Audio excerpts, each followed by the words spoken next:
Yesterday we were discussing different applications of GNSS. Uh, GNSS is also used for surveying.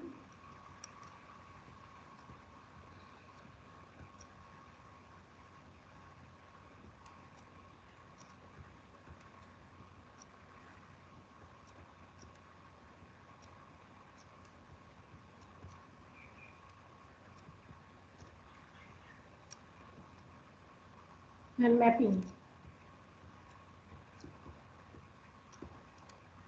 Okay. Apart from all that we discussed, even earthbound satellites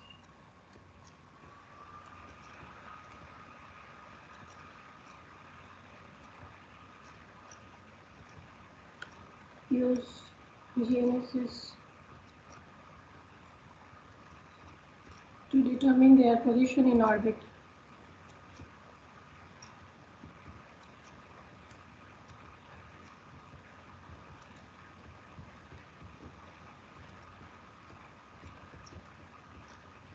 There are some scientific applications as well.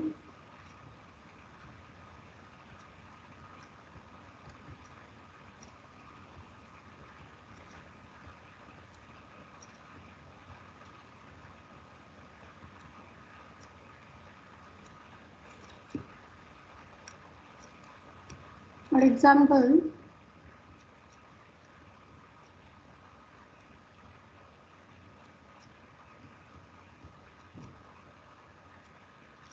we can monitor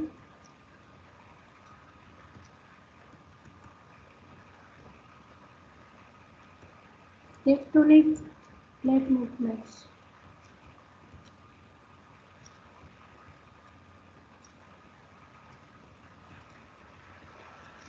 using GNSS. What are tectonic plates?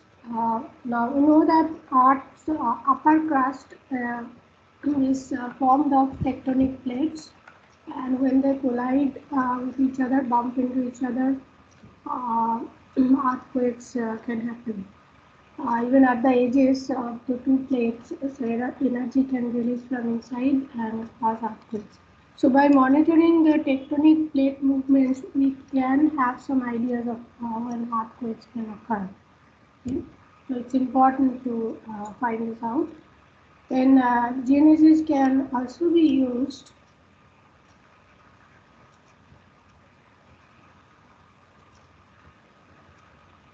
to remotely sense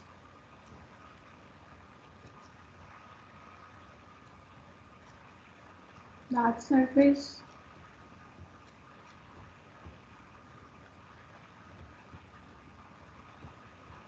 ocean conditions,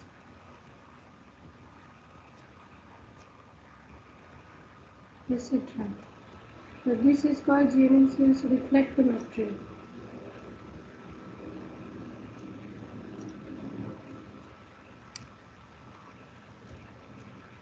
We briefly talked about multipath. So multipath is basically the signals reflected from the nearby structures or surfaces. Now, often we consider multipath as a nuisance thing, but by processing these reflected signals, we can also obtain important information about the surfaces from which they are reflected. So GNSS reflectometry actually does that. By processing the reflected signals or multipath, they retrieve information about soil moisture, snow depth, then ocean surface conditions, etc. Okay, so this field is called GNSS reflectometry because we use reflected signals from the surface to study them. Okay. So that's all about applications. Next, we are going to talk about GNSS and Inertial space segments. We already discussed that it's not possible to talk about all the constellations, different constellations. There are many constellations, but it's not possible to talk about all of them. We will concentrate only on GPS and IRNSS in this class. So let's first talk about the GPS space segment.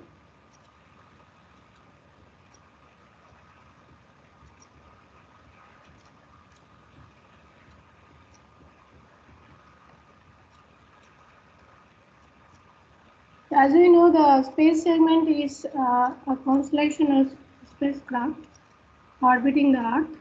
The nominal GPS constellation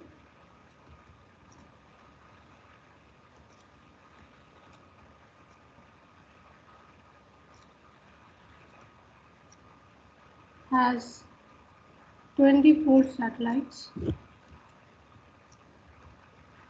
So the nominal constellation ensures that at least four satellites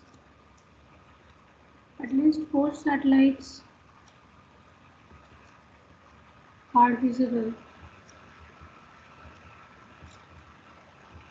anywhere in the world. So they have designed the constellation in such a way that at least four satellites would be visible anywhere in the world. Okay?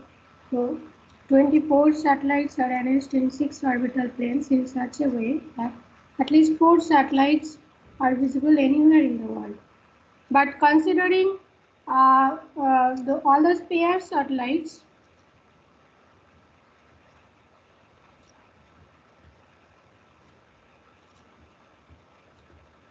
operational, okay, we are not considering any non-operational satellites.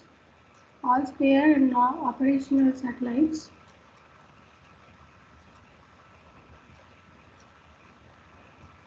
there are 31 satellites in orbit.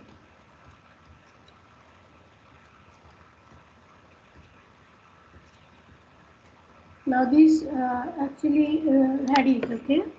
Don't think that always 31 satellites. Last year we had more than 31. So probably this year one satellite became non-operational.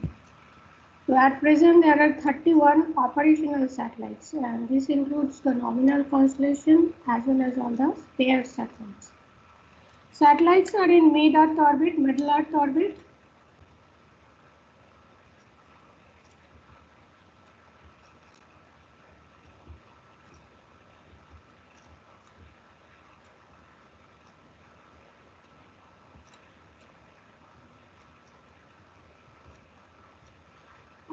Now the satellite ranges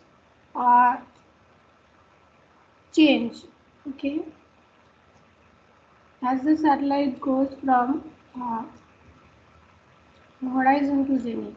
So this is a rising satellite, this is horizon, and when it comes to, let's say this is where the user is on the surface of the Earth, so when it comes to top, this is called zenith. So the satellite rises from the horizon as it moves in the orbit, depending on where the user is located. It can come to top, it cannot. I mean, depending on the latitude of the user, he or she may see the satellite on top. Generally, for lower latitude users, the satellite should come on top, but for high latitudes, they will not. That depends on the inclination of the orbit, and then it sets here. So here it sets. So this is the time during which the user can see the satellite. Typically, for a stationary user, this time is about 5 hours. Okay. Uh, when there is no obstruction, clear visibility of the sky, the stationary user on the surface of the Earth can see a satellite for about 5 hours. Okay. Now the distance changes depending on where the satellite is with respect to the user. The distance changes. So here it is little less than 26,000 kilometers. It is around 25,785 or something. Okay? About 26,000, but less than 26,000 kilometers. Whereas here it is 20,000, about 20,193 kilometers. Okay. So satellite ranges change depending on where the user is and where the satellite is in the orbit. Then a GPS satellite takes 11 hours 58 minutes to orbit the Earth. So orbital period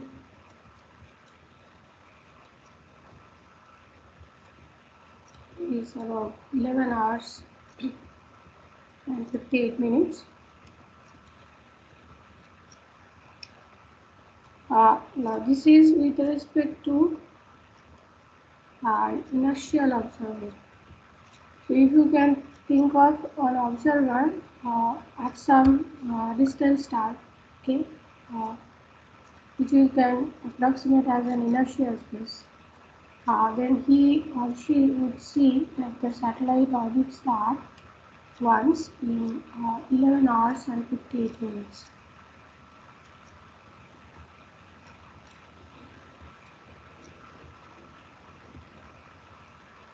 Okay. Now, as I said, satellites are arranged in orbital planes. So, if you see from top,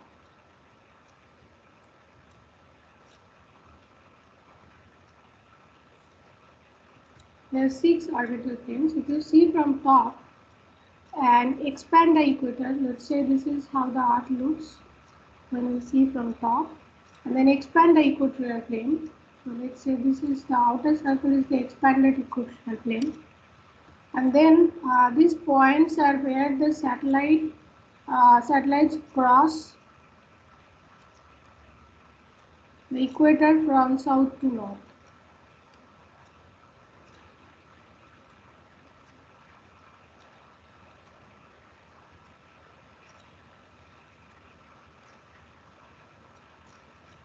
Okay, so these are 6 orbital planes and they are evenly spaced in longitude.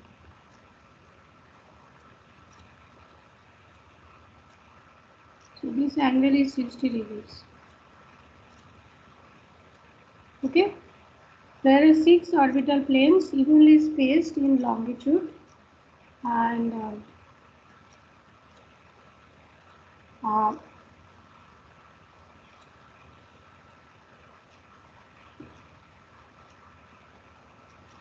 how does the satellite appear? The satellite traces appear to an observer on the ground. So the satellite trace on the ground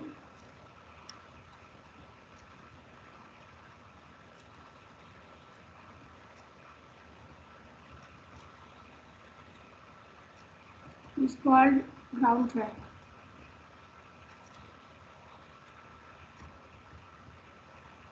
Okay, so the ground track of a satellite is basically the locus of the points directly below the satellite on the surface of the Earth. So if you can see, think of the surface of the Earth as a plane, then as the satellite moves above, you can project the satellite onto the Earth's surface and see how the projected point moves on the surface of the Earth.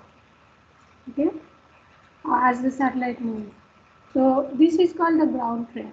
Okay, it's the satellite trace on the ground or the locus of the points directly below the satellite on the surface of the Earth.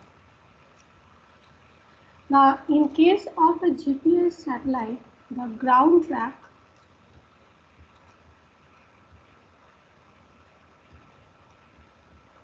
repeats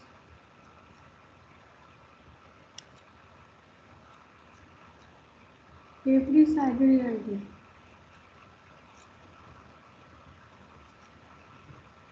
So what is a sidereal day? So sidereal day is actually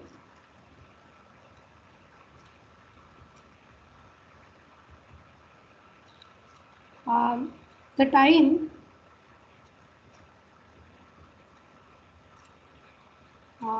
that Earth takes to complete one rotation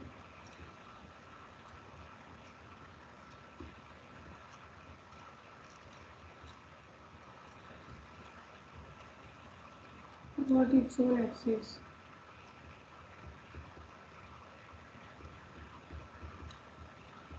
perceive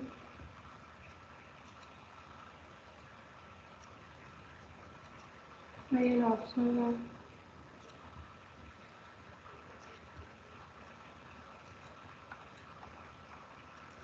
in an inertial space.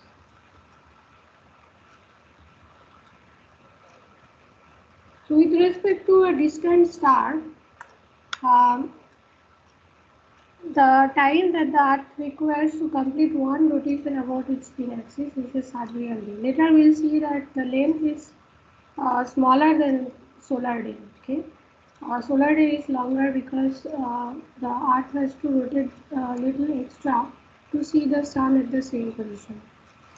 But if you calculate the time with respect to a distant star, you'll find that the time required is less if you calculate it with respect to a distant star. Alternatively, this is the time between two successive transits of a distant star across a meridian. Okay. Now we know that the satellite orbital period with respect to an observer in an inertial space is 11 hours 58 minutes. And the length of a sidereal day is 23 hours 56 minutes.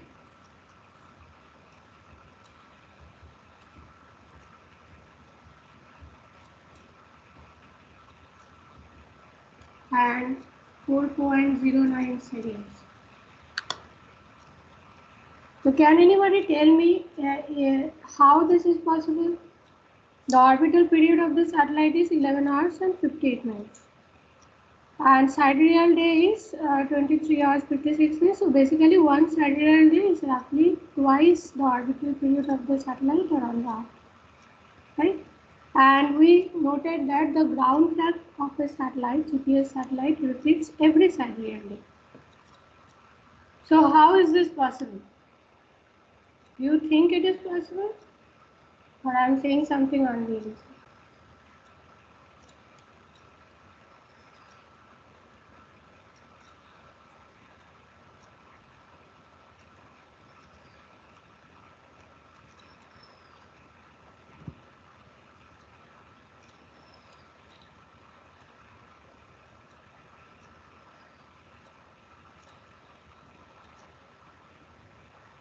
Ma'am, after one rotation, the like if we'll think about it, so after one orbit, the Earth must have been rotated half, like about 180 degrees.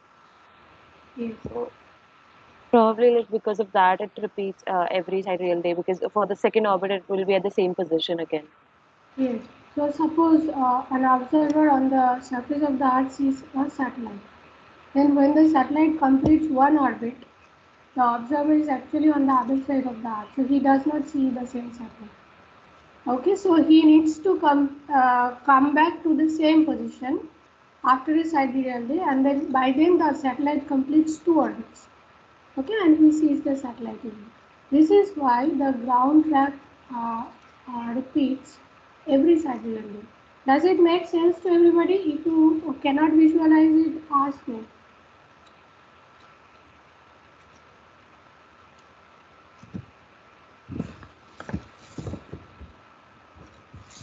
Okay.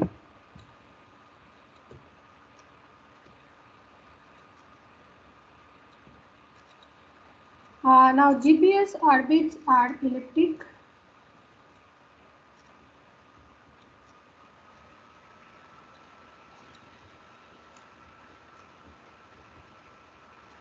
but eccentricity is small.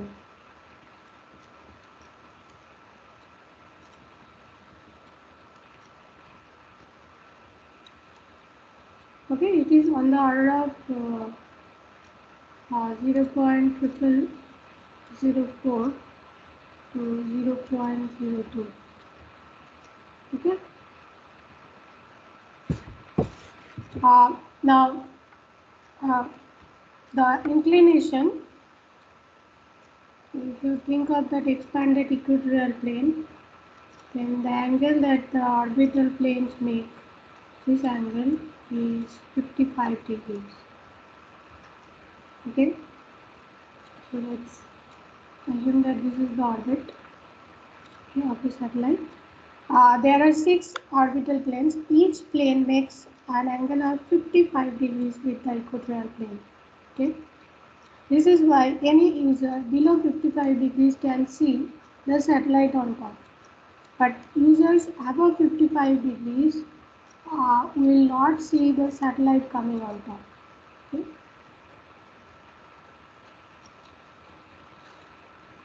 Now, since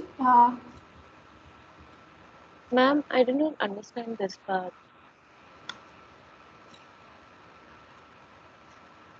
see, you just think of the Earth.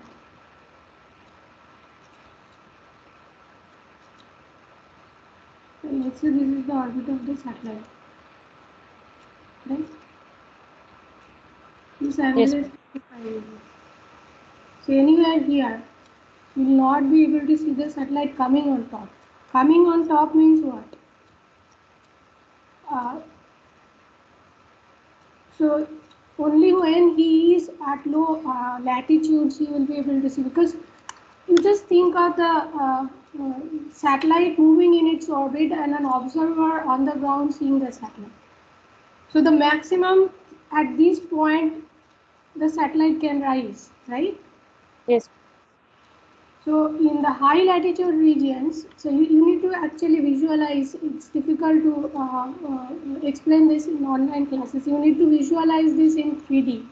You just think yes, of a satellite moving in its orbit with an orbital inclination of 55 degrees and an observer on the ground seeing the satellite. So in yes, low latitude regions, you will see the satellite coming on top. yes, Because ma'am. coming on top means what? He has to be directly below the orbit, correct? Yes, ma'am. Right? So directly below the orbit means the orbit can only reach up to a certain altitude. Certain latitude. Just because they are not polar orbits, they cannot go over the pole, right? Yes, So the inclined orbits can only reach up to a certain latitude. So if the user is at a latitude above that latitude, he will never be able to see the satellite coming on top, because you will never be below the orbit. One has to be below the orbit to see the satellite coming on top, right? yes, ma'am. So for an inclined orbit beyond a certain latitude, and it is approximately the angle of inclination of the orbit, uh, you cannot see the satellite coming on top. Okay. Yes, ma'am. Understood.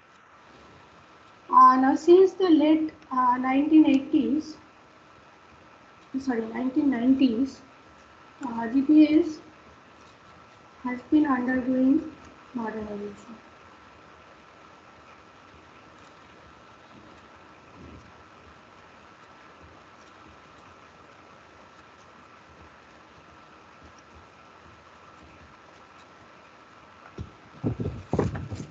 Uh, what does it involve? So basically, this involves improving the control segment,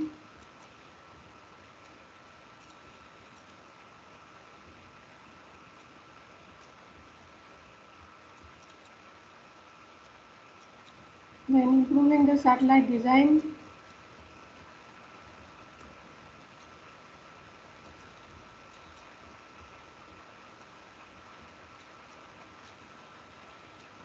and introducing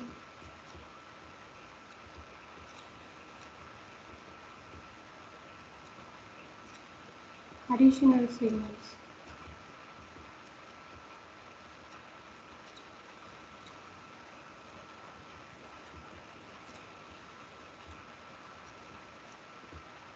That are robust. Yesterday we discussed some vulnerabilities. One of the vulnerabilities comes from weak signals. So if we can transmit signals with high power and complicated signal structure, it is difficult to jam and spoof the signals.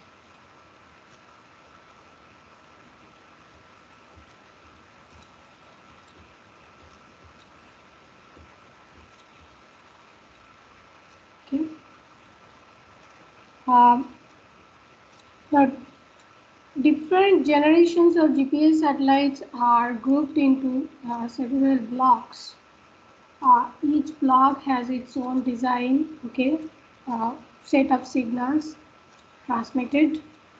Uh, the first satellite was launched in 1978, okay, and since then many launches happened, uh, and the blocks that the constellation has are as follows.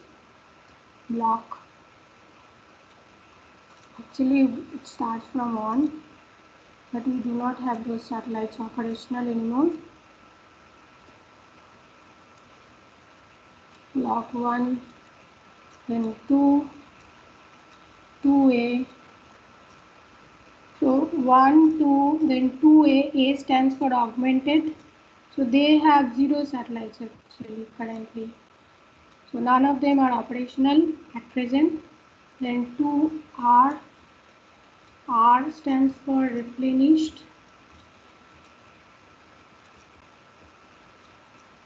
A stands for augmented. At present, there are 7 satellites of this block, 2R, then 2R M. M stands for modernized.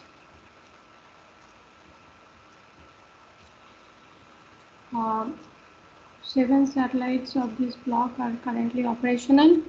Then 2F. F stands for forward. There are 12 satellites in orbit uh, under this block, and then finally 3. So they are launching block 3 satellites now, and there are 5 satellites in orbit. Okay. So 7 plus 12, 7 plus 7, 14, 14 plus 12, 26, 26 plus 5, 31. Okay, there are a total of 31 satellites, operational satellites currently in orbit. Now, I said improving the control segment is also part of modernization efforts, right? So, how are they improving the control segment? Um,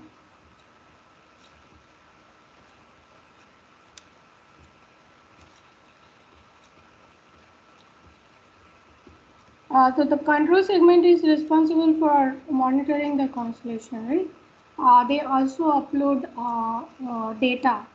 Yesterday we discussed all this. They also upload data to the satellites using a number of uplink stations.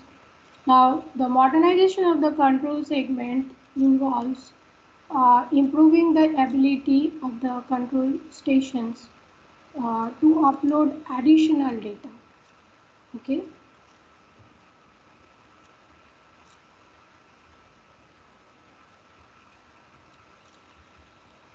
Newer signals require more data. Okay.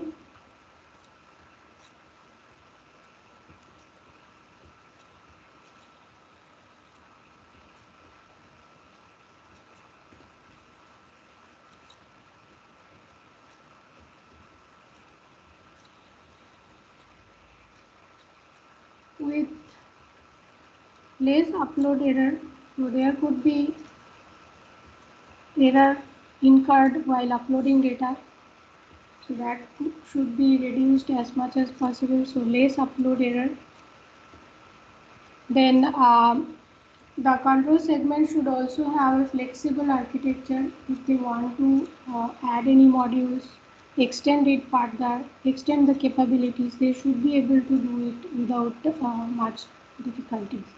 So it should have a flexible architecture.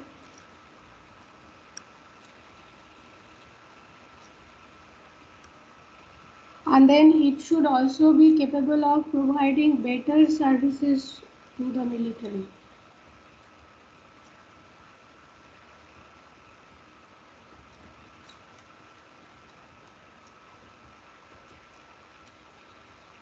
Okay, so military users have different signals. Okay, so they use different signals. We are not going to talk about the military part. Okay, not everything about it. Most of it is unknown actually. The civilian portion is partly it's known. The civilian signal structure is known in the form of an interface control document available on the internet, but nothing is known about the military part. Okay, so that is completely unknown. No, so we are not going to talk about the military signal part in this class. So that's all about the GPS space segment. Next, we are going to talk about the IRNSS or NAVIC space segment.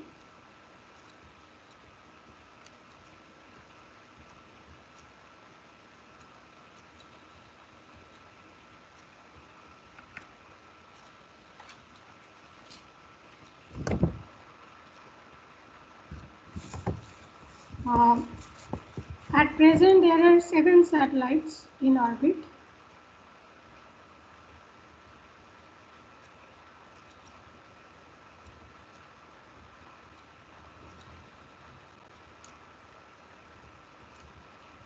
The plan is to extend it to 11 satellites.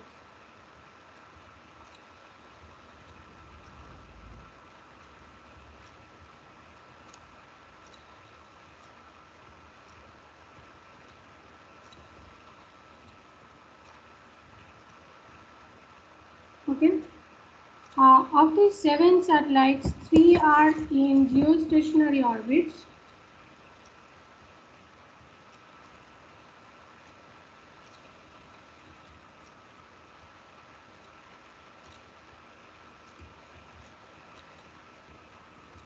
We call them geo satellites.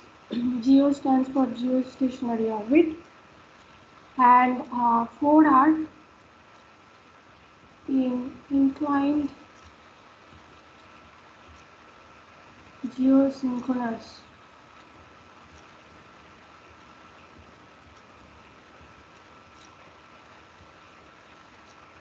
orbits. So these are called GSO satellites. Okay. The orbital radius is 42,164.14299 kilometer. When we say orbital radius, it is from the center of the Earth, not from Earth's surface. Okay. In case of GPS, we gave the ranges from the Earth's surface, but here we are just noting the orbital radius. Okay. And for inclined GSOs, the angle of inclination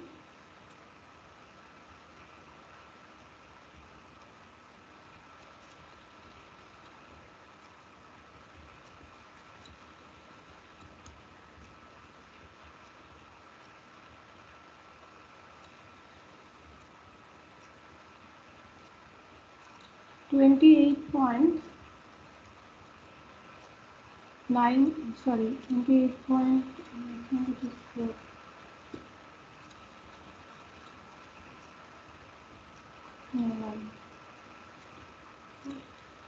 99491. Okay, so it's about 29 degrees, but we need to be precise, 28.949 degrees. Uh, Now, there are 4 geo satellite, sorry, 3 geo satellites and 4 GSO satellites. But how do we define a geosynchronous orbit? A geosynchronous orbit, a satellite in a geosynchronous orbit has the same orbital period uh, as the Earth's rotational period about its spin axis. Okay. So just now we noted that the Earth requires 23 hours, 56 minutes and 4.09 seconds to complete one rotation about its own axis. So the orbital period of a GSO satellite with respect to an inertial observer is the same. Okay? So a GSO satellite has the same orbital period as that of the Earth.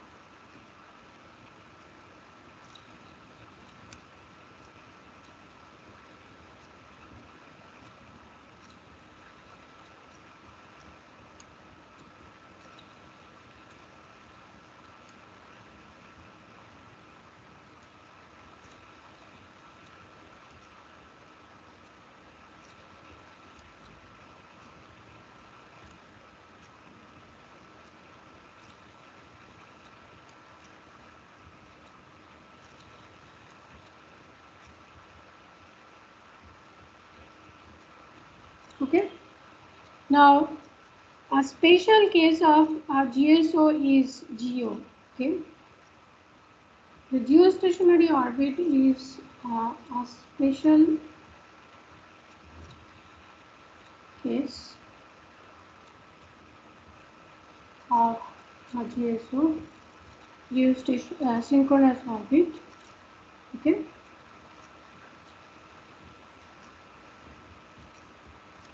Which is circular, no eccentricity, and directly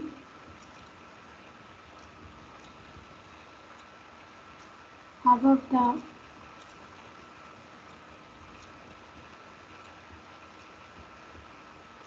Earth's equator. So the angle of inclination is 0 in case of a GEO, and it is a circular orbit. Now what will be the ground track of the satellite? Because it has the same orbital period as that of the Earth and 0 inclination, the ground track of a GEO satellite is just a fixed point. Okay. And how about the ground track of GSO satellite? A GSO satellite makes a figure of 8 pattern as seen by an observer on the ground. Okay, now we know that there are 4 satellites in GSO orbits and 3 satellites in geostationary orbit. And geostationary satellites appear to be fixed. Now here we are going to show the longitude crossings of the satellites. Okay. Uh, Now there are 4 GSO satellites, uh, um, but 2 planes actually, 2 GSO planes. Two basically there are 2 GSO orbital planes, okay, and 2 satellites in one plane. So total of 4 satellites in 2 GSO orbits, and that's why I have put 2 figures of 8 here. Okay. Now this point is where the GSO orbits cross the equator. So these are actually crossings of the orbit uh, on the equator. So the crosses represent the GEO satellites. They appear fixed with respect to an observer on the ground, whereas GSO satellites make figure of 8 patterns. And there are 2 satellites in each GSO orbit. So let's show these satellites in the figures of 8 this way. So a total of 7 satellites. Now I'll give you the longitudes at which they cross the equator uh, for GSO as well as GEO. So uh, this is 32.5 degrees, 83 degrees, and this one is 151.5 degrees. All are east. And these points, this one is 55 degrees east, and this one is 111.75 degrees east. Okay, and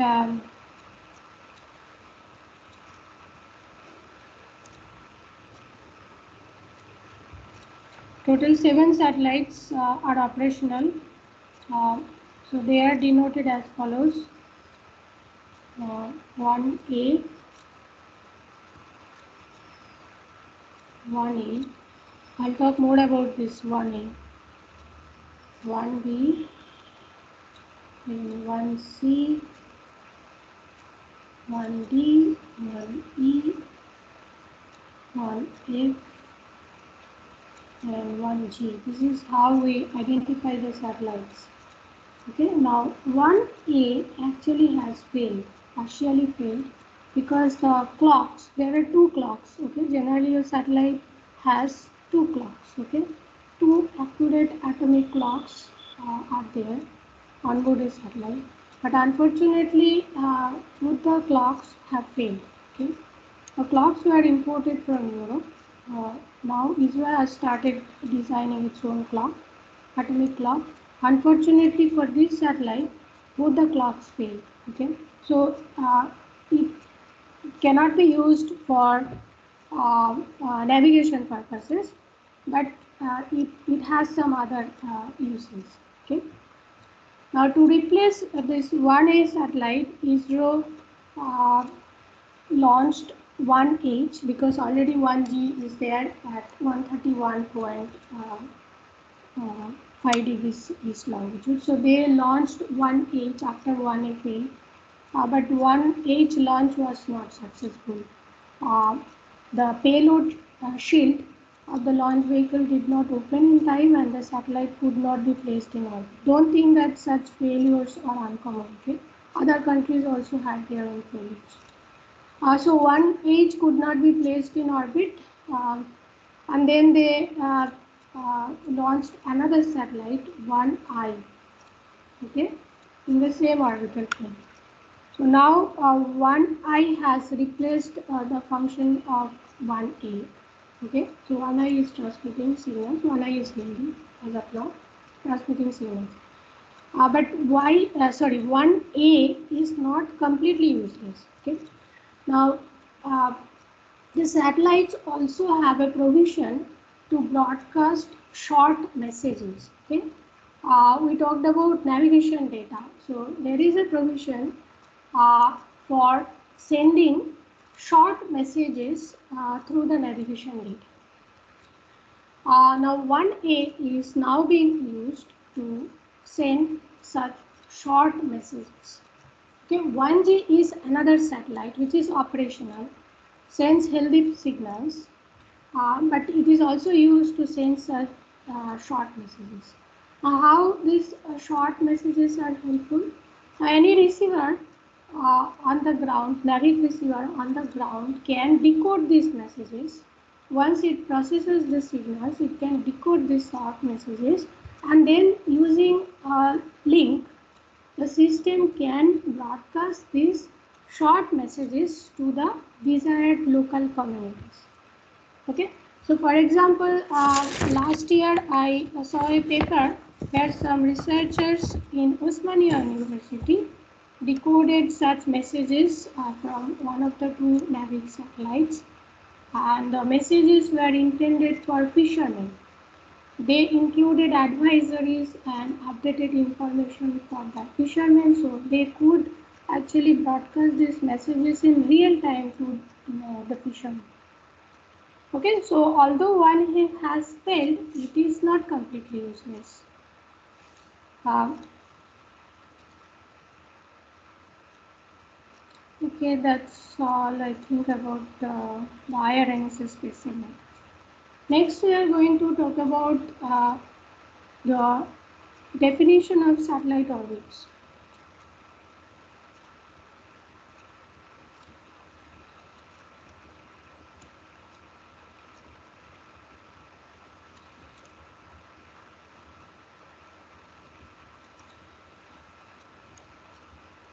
So we use 6 orbital parameters for GPS and IRNSS. Different constellations have different parameters, although they are equivalent, but they have slight differences. So we concentrate only on GPS and IRNSS.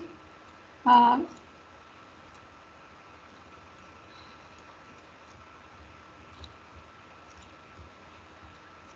so 6 orbital parameters.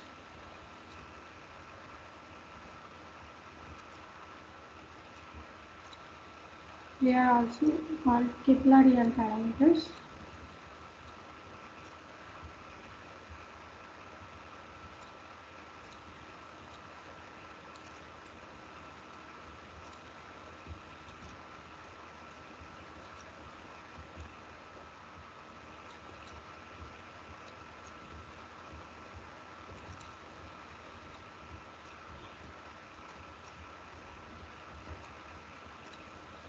Okay. Now these are basically orbital elements or orbital parameters or Keplerian parameters. Uh, In GNSS terminology, they are called ephemeris.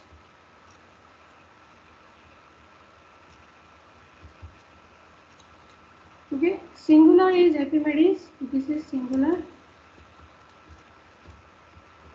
So for any given satellite, we will say ephemeris.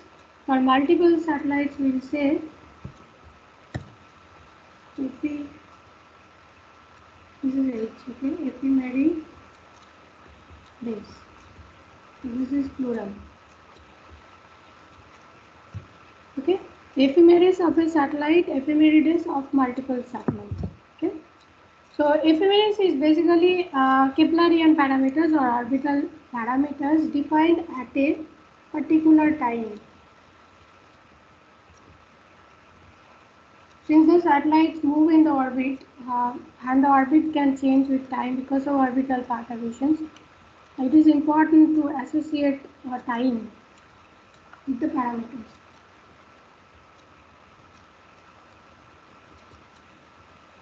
So this time is called time of ephemeris.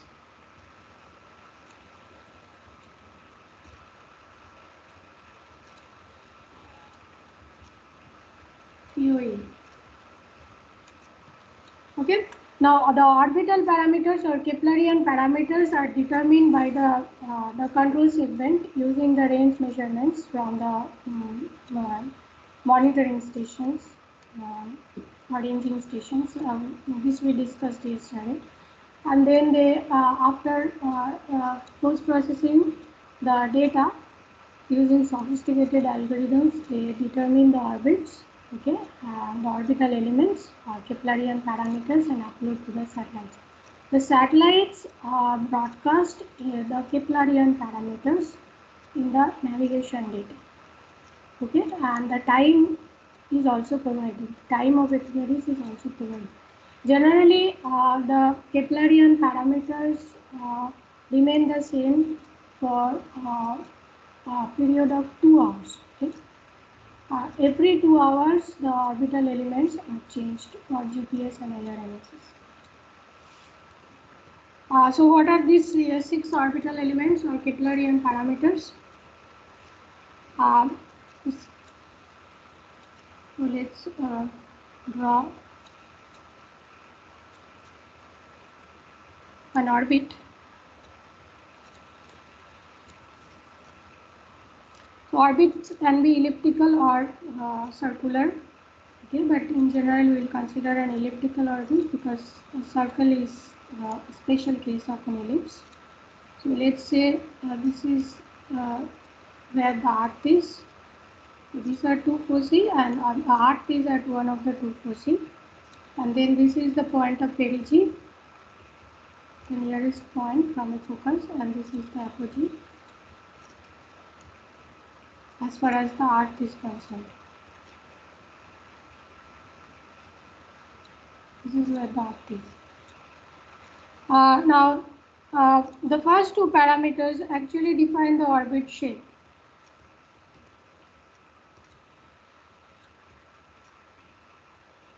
So they are semi-major axis,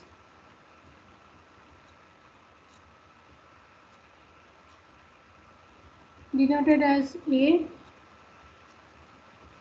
So semi-major axis is basically the half of the sum of the distances to apogee and perigee.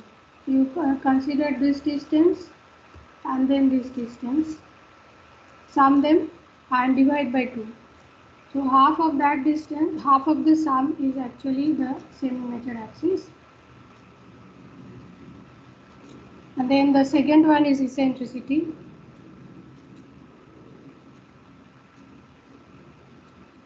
E, and it lies between 0 and 1. So 0 is for a circular orbit and 1 stands for a highly elliptic orbit. We do not have highly elliptic orbits in case of GNSS. So the eccentricity is 0 for circular orbits in case of Navi for IRNSS.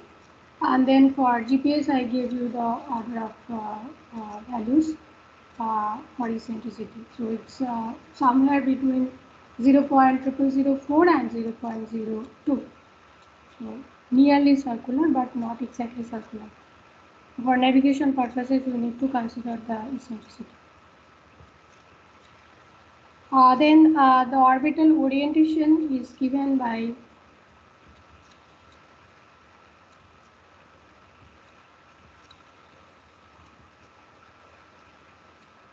three other parameters.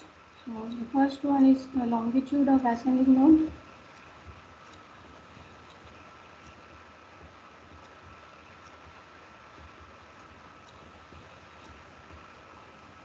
Is denoted as capital omega.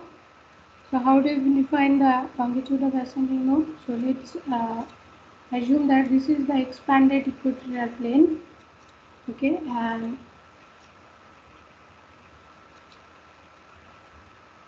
this is the ECI plane.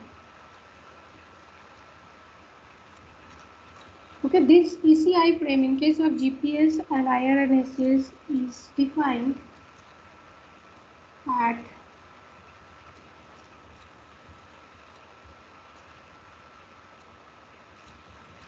Saturday night, Sunday morning. Basically, it's Saturday midnight.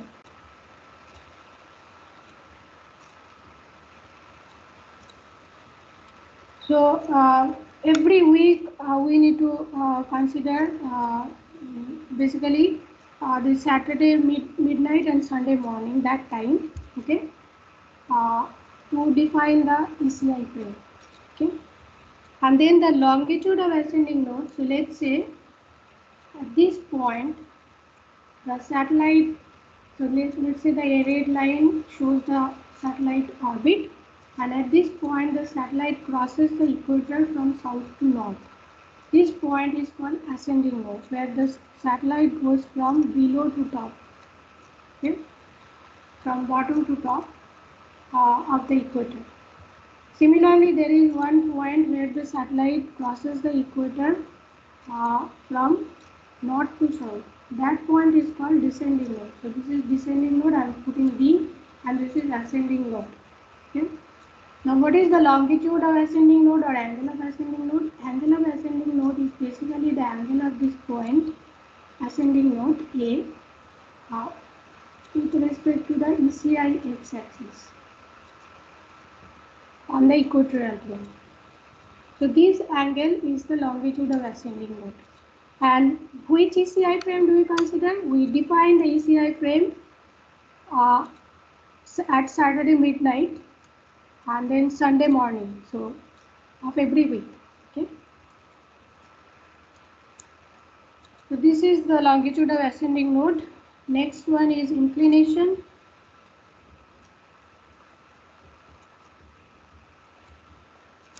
I. What is inclination? So this angle is actually inclination. The angle that the orbital plane makes with the equatorial plane is the angle of inclination. Okay. And the third one under orbital orientation is the argument of perigee.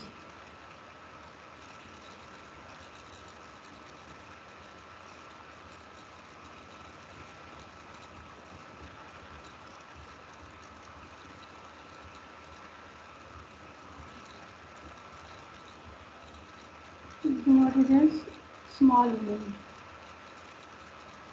So what is the argument of perigee? I'll draw it again. So this is the expanded equatorial plane. Let's say this is where the orbit crosses the equatorial plane from south to north, and here it crosses from north to south. And let's say this point here shows the point of perigee.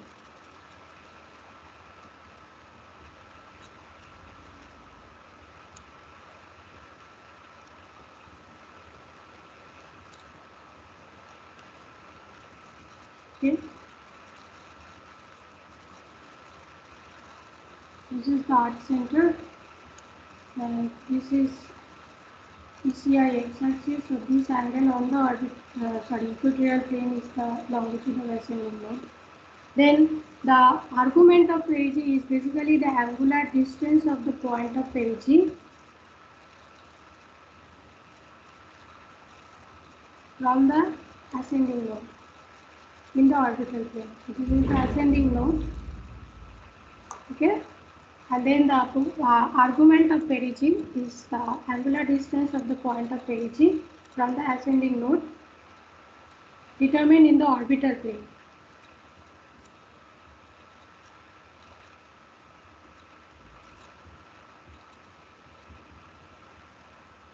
Okay, so this is the fifth orbital parameter, and the sixth one, I'll discuss the sixth one tomorrow. I'll just give you the name. Is called mean anomaly. Name. Okay. So the first two parameters determine the orbital shape. The next three parameters determine the orbital orientation, and the sixth one actually indicates the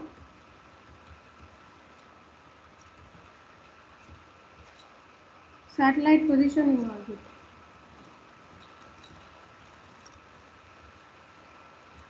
Basically, it does not show the satellite position in orbit. Using the mean anomaly, it is possible to calculate the satellite position in orbit. There is a particular reason why we use the mean anomaly, not the exact satellite position in orbit. Okay, we'll discuss this tomorrow. That's all for today. Any question? Okay, fine.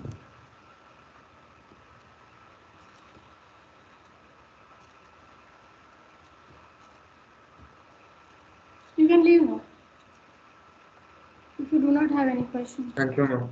Thank you, ma'am. Thank you, ma'am.